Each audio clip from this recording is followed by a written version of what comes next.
सोचिए, एक रात पंजाब के बॉर्डर के पास एक ड्रोन उड़ता है और नीचे गिरता है 5 किलो हीरोइन का पैकेट। वहाँ एक गाड़ी और बाइक खड़ी है जो उस पैकेट को लेने के लिए रेडी है। ये कोई फिल्म का सीन नहीं बल्कि जून 2025 में हुआ वाकया है। No end to Pakistan's drone menace. Now, that has conducted a joint operation, shot down a Pakistani drone in Punjab. सबको पता है कि ड्रग्स बॉर्डर से आते हैं, बट सबसे बड़ी बात ये है कि सारा काम जेल के अंदर से चल रहा था। जेल के अंदर बैठे गैंगस्टर अपने फोन से पूरा काम कंट्रोल कर रहे थे और कुछ जेल के लोग भी उनकी मदद कर रहे थे। और सबसे बड़ी बात, कुछ बड़े नेता भी इस काम में शामिल थे जो अपनी ताकत से लोगों को बचा रहे थे। आज की वीडियो में हम पूरी कहानी बताएंगे, ये नेटवर्क कैसे चलता था, कौन कौन इसमें शामिल था और सरकार ने इसमें क्या क्या कदम उठाया। पंजाब एक ऐसा राज्य है जहां पहले भी ड्रग्स के केस सामने आए हैं, लेकिन 2025 में पकड़ा गया नेटवर्क बहुत बड़ा था। इस नेटवर्क में ड्रग्स का इंपोर्ट बॉर्डर के पास ड्रोन के जरिए होता था। ड्रोन पाकिस्तान के इलाके से हीरोइन के पैकेट्स लेकर उड़ते और पंजाब के खेतों में गिरा देते। वहाँ एक टीम होती थी जो पैकेट्स को उठाकर अगले स्टेट के लिए रेडी करते थे। सबसे शॉकिंग बात ये थी कि पूरा ऑपरेशन जेल के अंदर से चलाया जा रहा था, जहाँ गैंगस्टर अपने मोबाइल फोन से ऑर्डर देते और जेल स्टाफ भी इसमें शामिल थे। और इस पूरे रैकेट्स में कुछ बड़े पॉलिटिशियन लीडर का भी नाम सामने आया जो अपने राजनीतिक ताकत से ड्रग माफिया को चला रहे थे।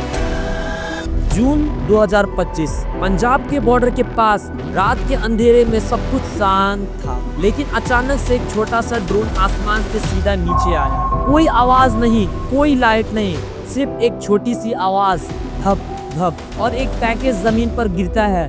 दो लड़के एक थार गाड़ी के पास खड़े होते हैं, एक लड़का बाइक पर। जैसे ही पैकेट गिरता है तेजी से वो उसे उठाकर चले जाते हैं। ड्रोन पाकिस्तान से उड़ता है और पंजाब के बॉर्डर के खेतों में ड्रग्स गिराता है। पुलिस की रिपोर्ट के मुताबिक ऐसे ड्रोन दिन में 2-3 बार आते थे। रोज हर ड्रोन 4 से 5 किलो हीरोइन ले आता था।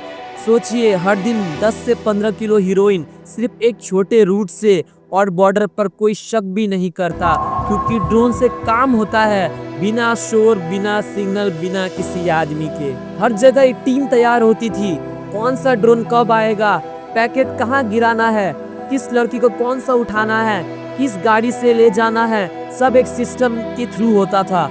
और ये सिस्टम कोई नॉर्मल स्मगलर नहीं चला रहा था, इसका मास्टर कंट्रोल जेल के अंदर से था। जेल में बैठकर एक गैंगस्टर अपने फोन से पूरा नेटवर्क चला रहा था। उसी से हर रोज ऑर्डर जाते थे, कब ड्रोन भेजना है, किस जगह गिराना है, किस बंदा को उठाना है। बाहर का सिस्टम जेल के एक मोबाइल फोन से चल रहा था। आप सोच रहे होंगे जेल में कोई आदमी कैसे पूरा ड्रग का सिस्टम चला सकता है, तो चलिए एक छोटी सी तस्वीर सोचिए। एक गैंगस्टर पंजाब के एक जेल में बंद है। वहाँ एक कमरा है, 2 और कैदी, एक पंखा, एक छोटा सा टीवी, लेकिन सबसे इम्पोर्टेंट चीज उसके पास छुपा हुआ एक स्मार्टफोन है। दिन भर वो गैंगस्टर फोन पर लगा रहता है, कभी कॉल पे, कभी व्हाट्सएप, कभी टेलीग्राम पे। उसके पास एक डायरी भी है जिसपे कोड लिखे हुए हैं, ड्रोन A2, 10:30 PM, बॉर्डर 4, ऐसे सिग्नल्स। वो जेल के अंदर था पर पूरा कंट्रोल उसके हाथ में है।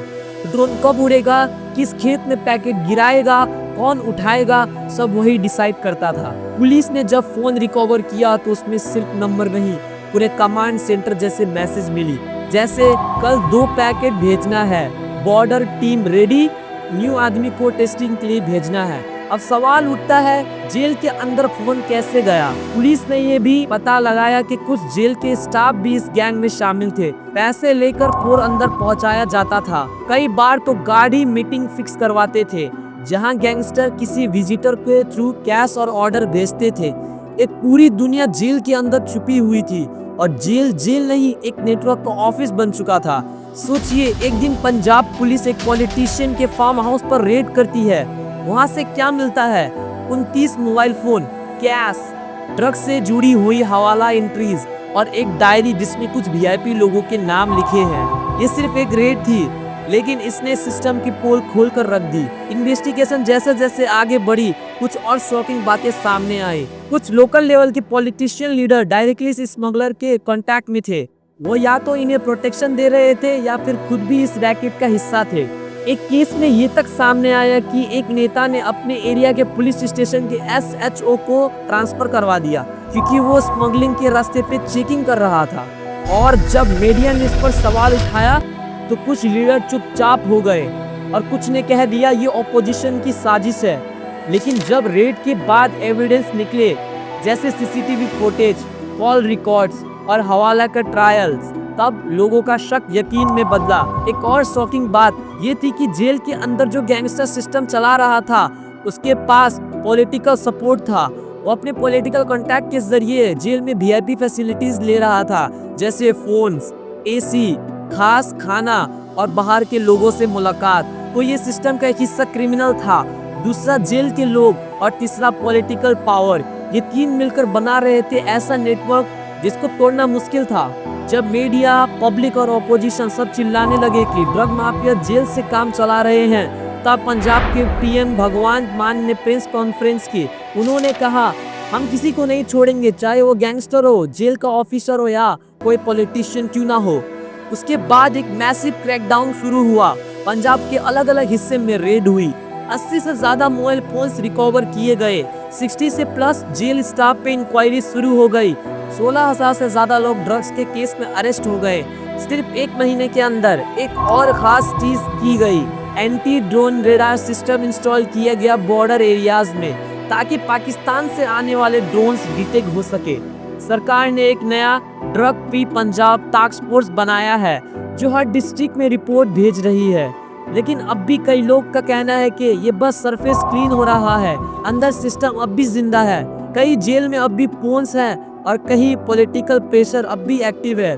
तो अब सवाल ये है, एक तरफ CM प्रेस कॉन्फ्रेंस में कहते हैं सबको पकड़ेंगे, जैसे दूसरी तरफ सिस्टम चलाने वाले लोग ही, जैसे jail staff, politician, local police अगर मिलकर काम कर रहे हो तो क्या लगता है आपको, क्या ये नेटवर्क टूट सकता है? ये कोई सिंपल स्मगलिंग का केस नहीं था, ये था power plus crime plus politician का डेंजरस मिक्स। और सबसे डरावनी बात, ये सब हमारे आसपास हो रहा था। ड्रोन ऊपर से उड़ रहे थे, पैकेट खेतों में गिर रहे थे और लोग सोच रहे थे क्या करे, सिस्टम ही ऐसा है। लेकिन सिस्टम तभी बदलेगा जब आवाज उठेगी और ये सवाल बार बार पूछा जाएगा, जेल के अंदर फोन कैसे गया, एक गैंगस्टर जेल में VIP जैसी जिंदगी कैसे जी रहा था, और सबसे बड़ी बात, क्या जो बड़े लोग इसमें शामिल हैं उनका नाम कब पब्लिक होगा। आप सवाल आपसे है, आपको क्या लगता है, क्या सच में ये सिस्टम सुधरेगा? क्या जेलों को सेफ बनाया जाएगा? और क्या नेता का भी हिसाब होगा या वो फिर बचकर निकल जाएंगे? कमेंट करके ज़रूर बताएं। और अगर आपको वीडियो इन्फॉर्मेटिव लगा हो तो लाइक ज़रूर करें, शेयर करें और चैनल को सब्सक्राइब करना ना भूलें। मैं मिलता हूँ अगले वीडियो में एक नए सच के साथ।